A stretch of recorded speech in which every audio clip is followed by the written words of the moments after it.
Hi, good evening, everybody.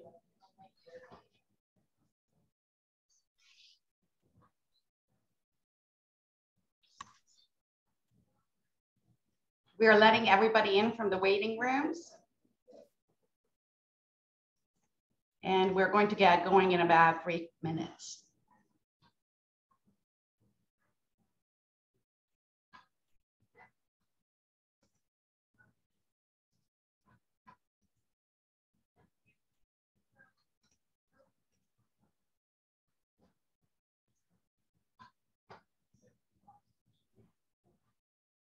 Good to see everyone. Good to see everyone from Rodeph, Shalom, and our friends here. Hello, Rabbi. Hey, Muriel. Good to be with you tonight. Good to be with you. Hey, Planets. Good to see you guys. Hey, Candace. I was going to say, hi, Henry. Hi, Dale. It's nice to see some other friend select faces. Hi, Hey, Shayna. Hello, Muriel. Hello. Oh, hey, Ian. Good to see you.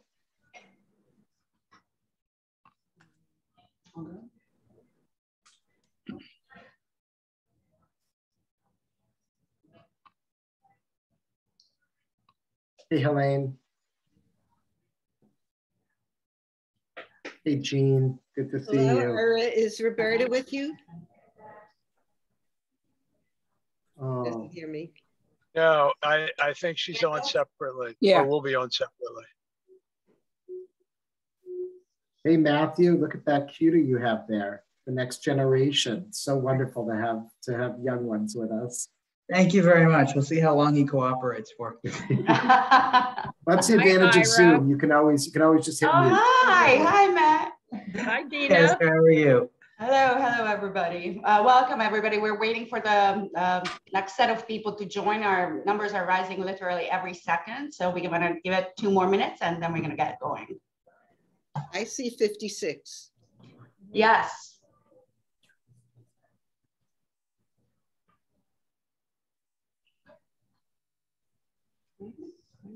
Hey, Dubrovs. Good to see you guys.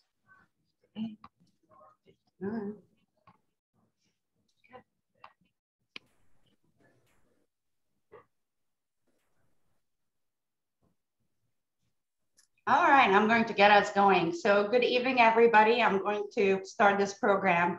We ask that you keep your cameras on if possible, but the mic's muted throughout the event so we can really do all of our presentation pieces. My name is Eszter Kutas. I am the Executive Director of the Philadelphia Holocaust Remembrance Foundation. Thank you so much for being us here tonight. This is the 3rd year that we are doing the Yellow Candle Project. And it is really special to see all of you online with us today. Tonight, we welcome several partners and presenters, both local friends from Rodeph Shalom and the Friend Select School, as well as partners from far, far away, namely Rabbi Will Keller from Michigan, as well as Prinzing from the Wassmuth Center for Human Rights in Boise, Idaho. We'll listen to songs and poems, and we'll commemorate the 6 million Jewish lives lost and honor the resilience of the survivor community. Then to close our program, Rabbi Will lead us in lighting our candles. Our entire program will take about 45 minutes. We appreciate all of our partners' work in working on this meaningful event. To get us started, I want to speak a little bit about the history of Yom HaShoah, the actual origin of this commemorative holiday. On December 28, 1949, just 4 years after the war ended, the Chief Rabbinate of Israel organized a burial service for thousands of Holocaust victims who have died in the Flossenburg concentration camp. The victims' ashes and bones had just arrived to Israel, and the rabbinate decided that a memorial service should take place on the 10th of Tevet, a traditional day of mourning in the Hebrew calendar. A radio program was broadcasting the event.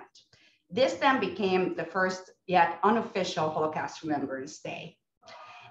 2 years later, in 1951, the government in Israel started discussions to determine an official date for the commemoration.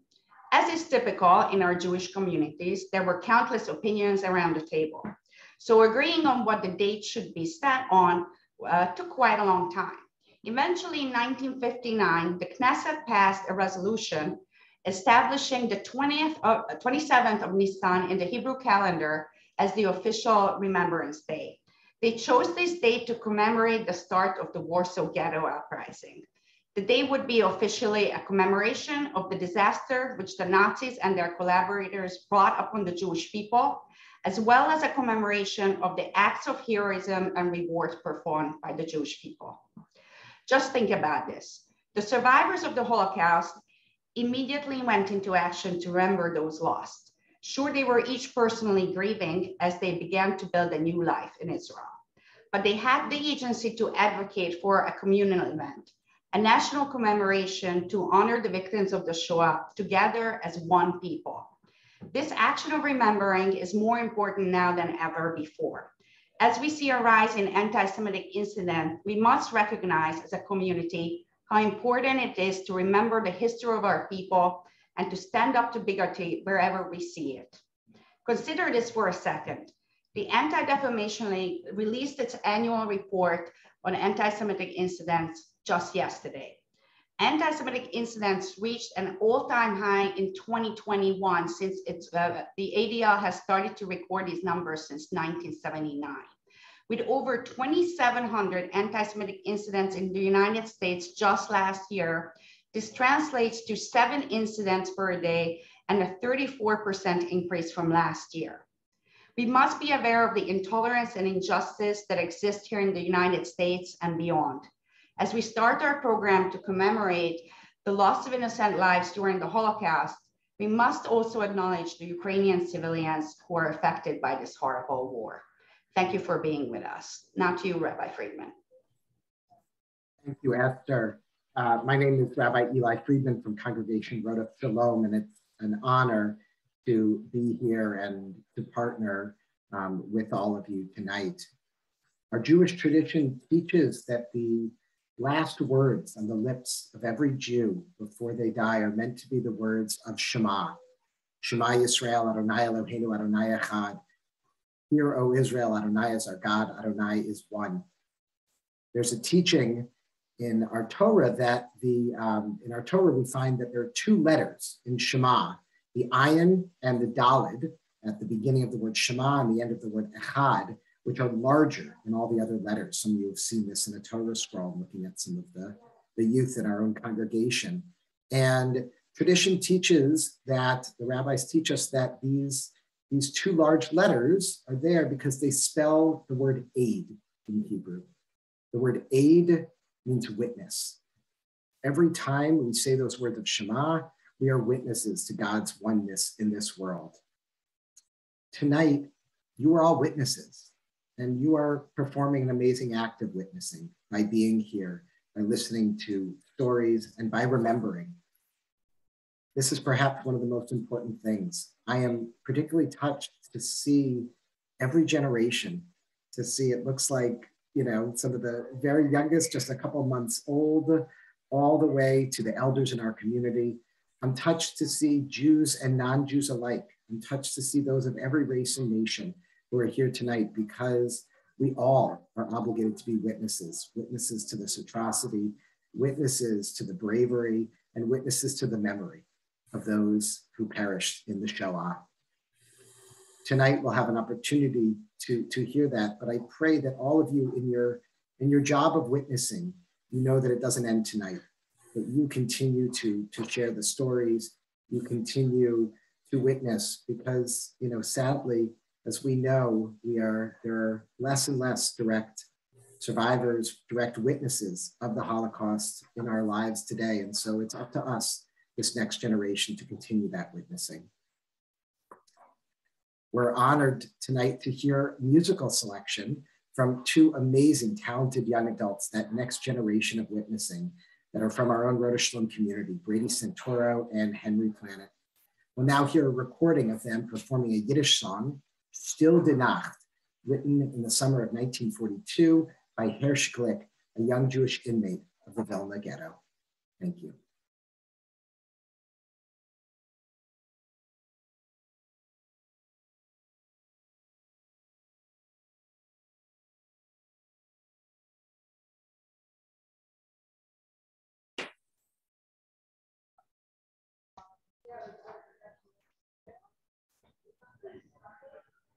Can everybody hear it? Can I have a thumbs up if you can?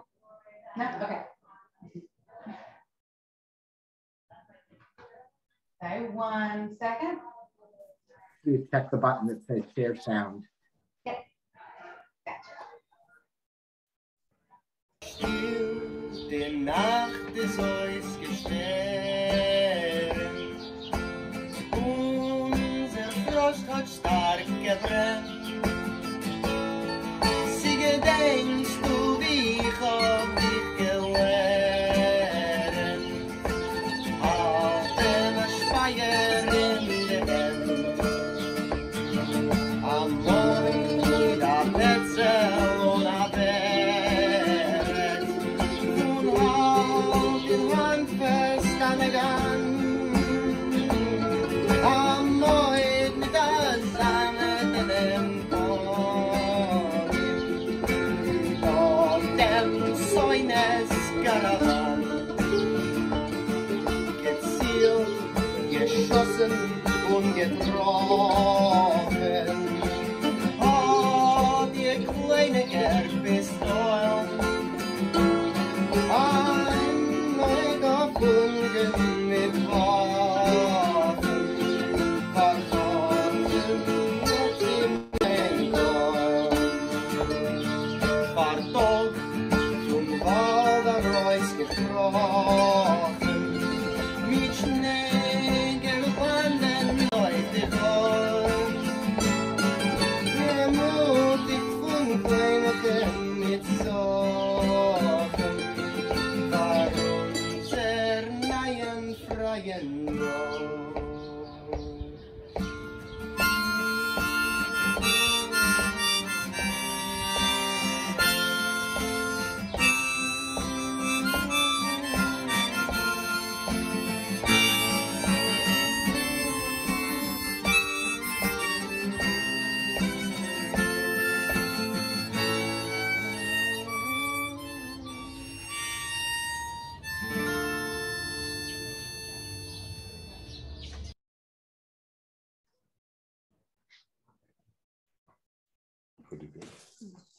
Wow.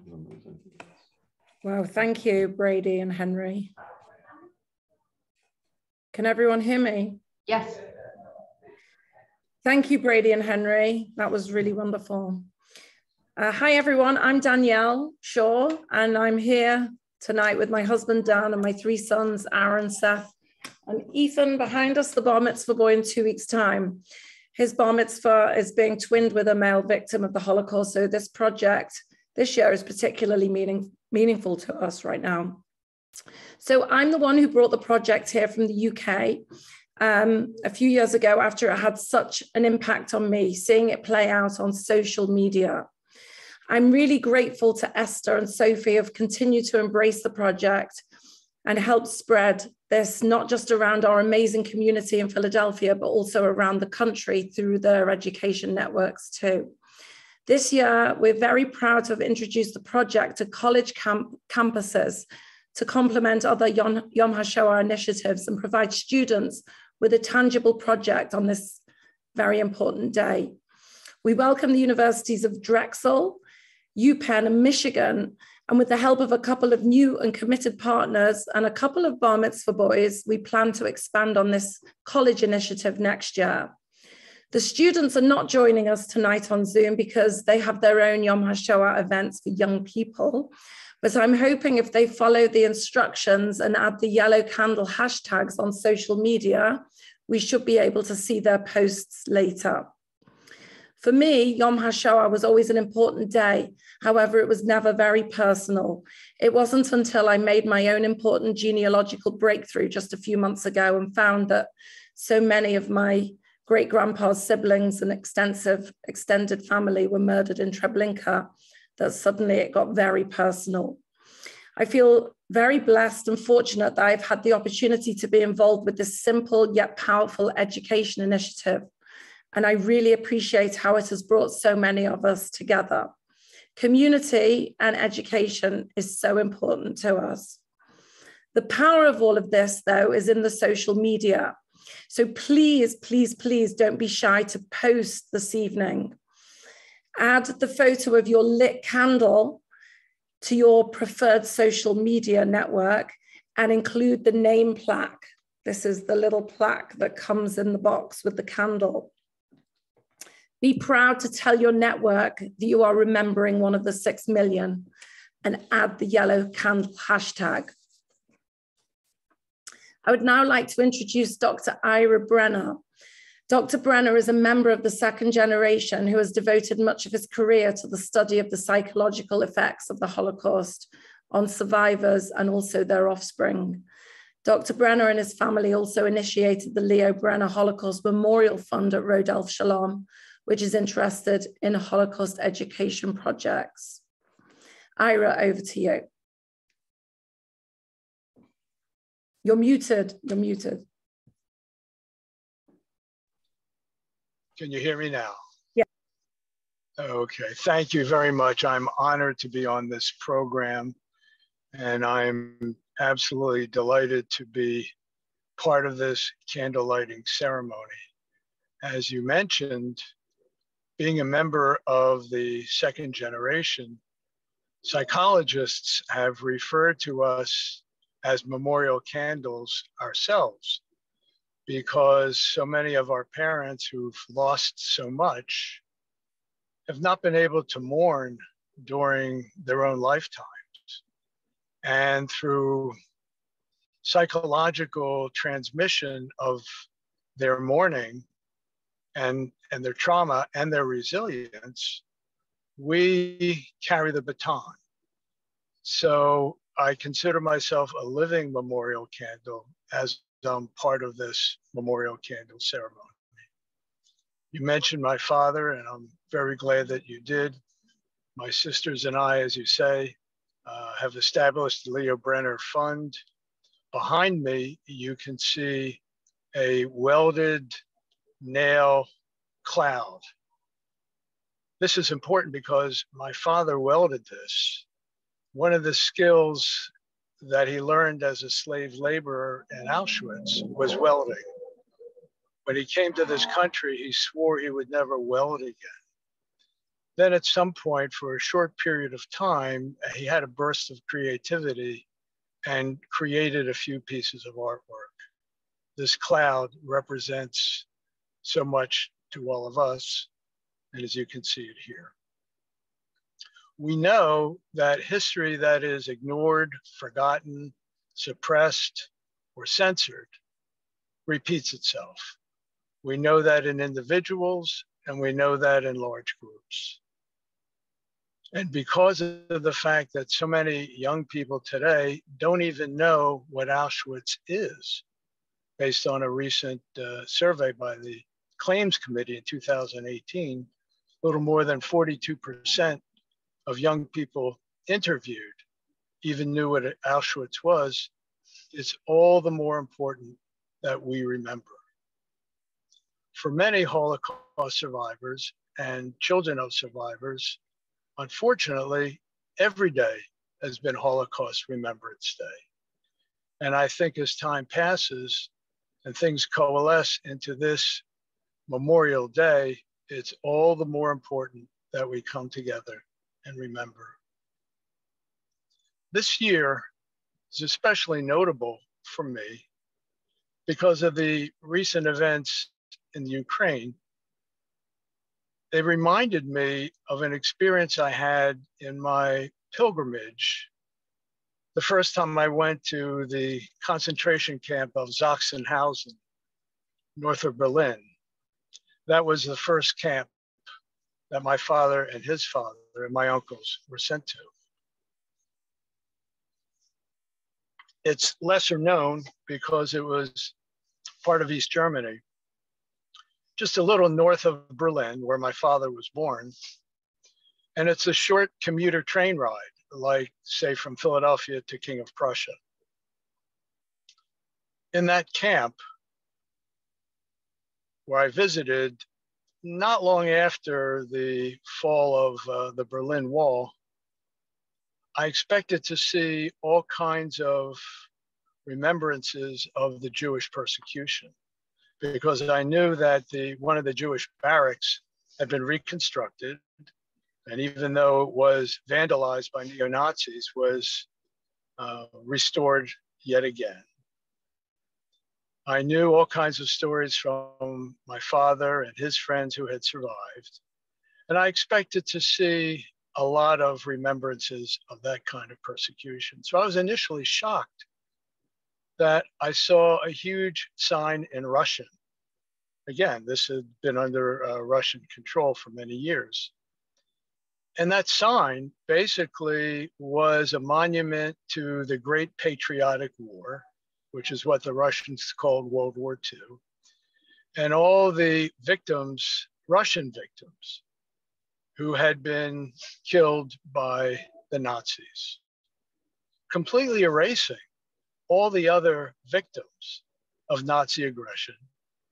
My family, your family, members of other groups, gay, lesbian, Jehovah's Witnesses, political prisoners. All that was erased by the Russian monument, that it was just about the Russians. So flash forward to the recent invasion of Ukraine by the Russians. As I'm sure many of you recall, just a few days into the bombing, in their effort to destroy the TV tower, they damaged the beginning of the Babi Yar Memorial.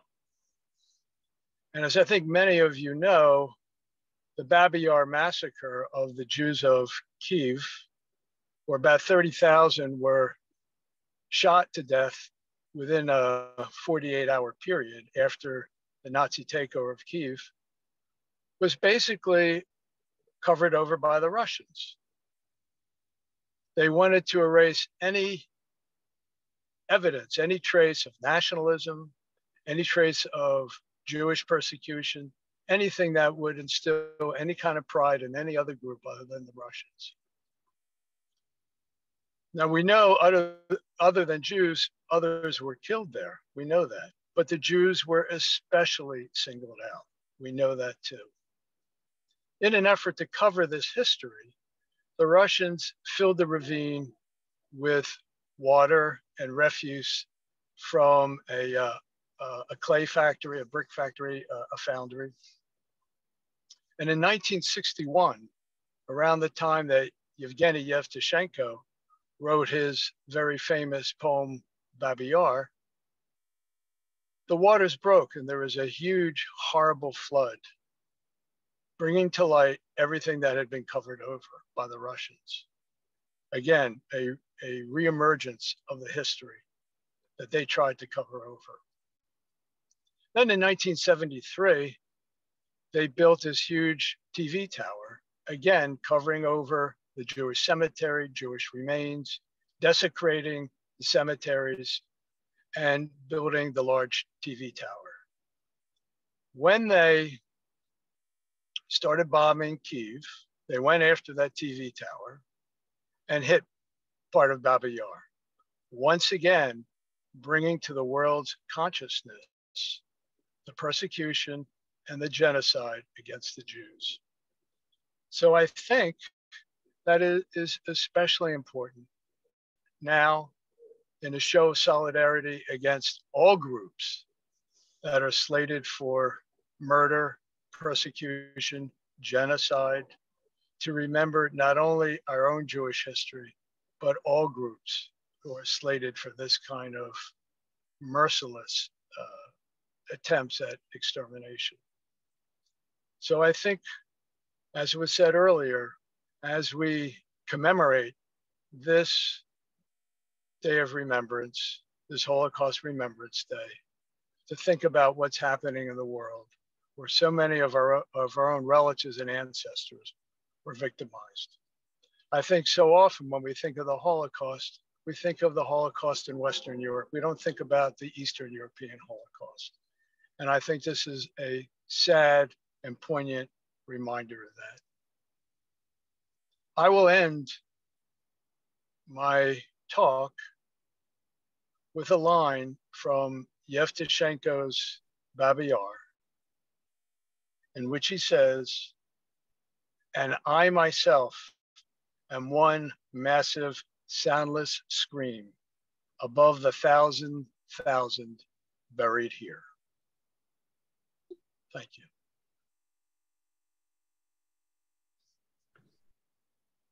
Good evening. My name is Dan Prinzing, Executive Director of the Wassmuth Center for Human Rights in Boise, Idaho. And we are delighted to participate in this program this evening. The center is the builder and home of the Idaho Anne Frank Human Rights Memorial. Etched in the memorial stone, we read, "Dear Kitty, in the evenings when it's dark, I often see long lines of good, innocent people, accompanied by crying children, walking on and on, ordered about by a handful of men who bully and beat them until they nearly drop. No one is spared. The sick, the elderly, children, babies, and pregnant women, all are marched to their death. I get frightened myself when I think of close friends who are now at the mercy of the cruelest monsters ever to stalk the earth, and all because they're Jews." Anne Frank, November 19th, 1942. Also etched in the memorial stone from his Nobel Peace Prize acceptance speech, Elie Wiesel stated, "I swore never to be silent whenever and wherever human beings endure suffering and humiliation." In this evening and program of remembrance, let us also commit to never be silent. It is my pleasure to introduce our next speakers, Serena and Rafi from the Friends Select School.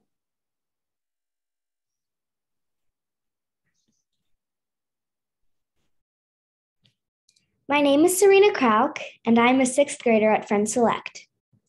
The title of the poem that I am reading spoke out to me. The butterfly has a deeper meaning in my family.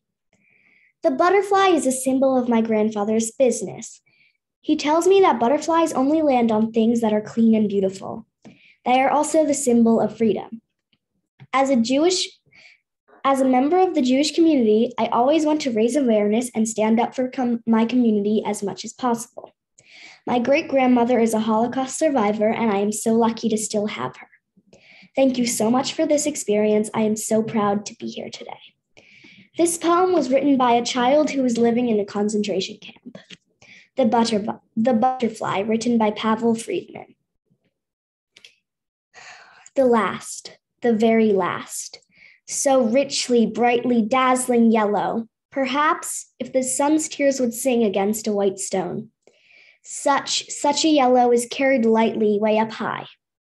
It went away, I'm sure, because it wished to kiss the world goodbye.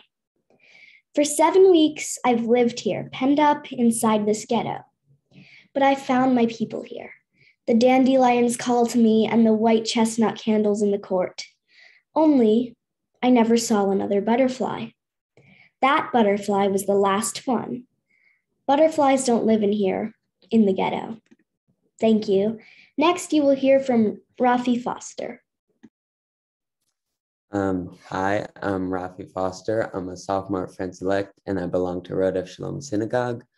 I was interested in participating in this event because I've been wanting to feel more connected to my Jewish community, and I thought this would be a great opportunity. I'm going to be reading David Graeber's powerful story for you all, and what stood out to me about this is while he knew he wouldn't live to tell his story, he left something that could tell people about the Holocaust. So this is David Graeber, last will buried with Oneg Shabbat. Gathering documentary evidence about what was happening to and around them reflected a conscious effort among victims of the Holocaust to undermine German intentions to hide the truth. As an act of resistance, groups in ghettos established secret archives, fully aware that the documentary evidence they hid may have a better chance of survival than they themselves did. The most well-known resistance archive was that of the Warsaw Ghetto, codenamed Oneg Shabbat, or Joy of the Sabbath. David Graeber, a 19-year-old member of the Warsaw Ghetto resistance, helped to bury metal containers holding Oneg Shabbat materials. While David Graeber did not survive the Warsaw Ghetto, his last will did survive and was found after the war in one of the Oneg Shabbat containers. It read, I would love to see the moment in which the great treasure will be dug up and shrieked to the world proclaiming the truth, so the world may know all, so the ones who did not live through it may be glad, and we may feel like veterans with medals on our chest. We would be the fathers, the teachers, the educators of the future. We would be the grandfathers of the bards who tell the grandsons to the young the stories of victories and defeats, of keeping alive and perishing, how they would cock the ears. But no, we shall certainly never live to see it, and therefore I do write my last will. May the treasure fall in good hands, may it last into better times, may it alarm and alert the world to what happened and what was played out in the 20th century. We may now die in peace, we have fulfilled our mission, may history attest for us. And next we will hear from Rabbi Will Keller.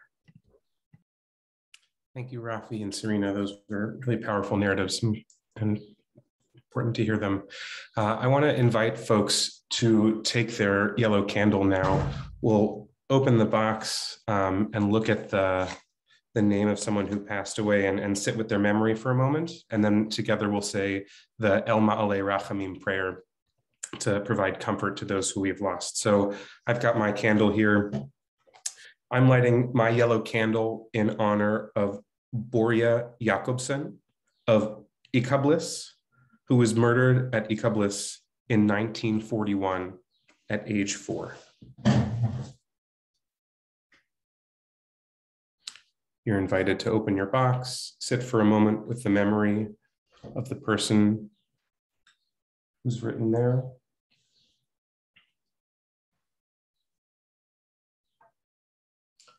I'll light the candle and then I'll read the prayer through in Hebrew and then once in English.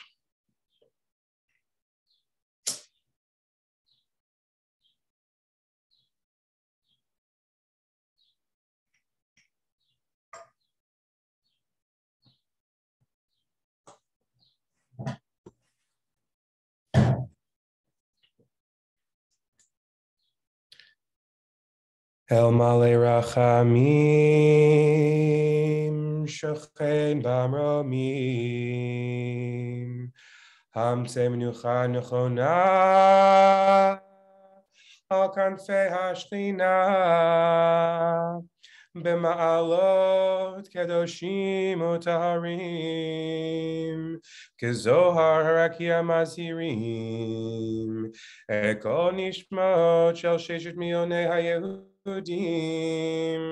Chalalei HaShoah be'Europa, L'chein Ba'al HaRachamim, Yastirem b'seter knafav le'olamim, Vayitzrur b'itzrur hechaim, Et nishmotehem, Adonai hu nachlatam, Began Eden tie menuchatam, ve'amdu l'gorolam l'ketz hayamim, ve'nomar Amen. I'll read now in English. To the merciful God who dwells in the heavens, find the right rest on the wings of God's protection. In holy and pure virtues, as the radiance of the heavens shine. All the souls of the 6 million Jews, the victims of the Holocaust in Europe, may they be protected, and therefore he that hath mercy on him shall secretly hide in his wings forever, and will bind in their bundle of life their souls. God is their inheritance, and heaven will be their final resting place. And they shall receive their lot with God's support. And let us say, Amen.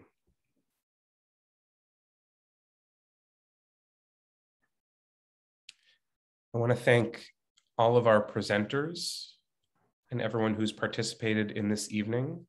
A reminder to post on social media if you're comfortable doing so. And thank you all for participating tonight. Thank you so much for being here. I want to thank our Zoom master and organizer extraordinaire, Sophie Dawn, who is with us here for putting this event together. Thank you so much, Sophie. Thank you. Thank you, everyone, for coming. All right. Have a good night, everybody. Take care.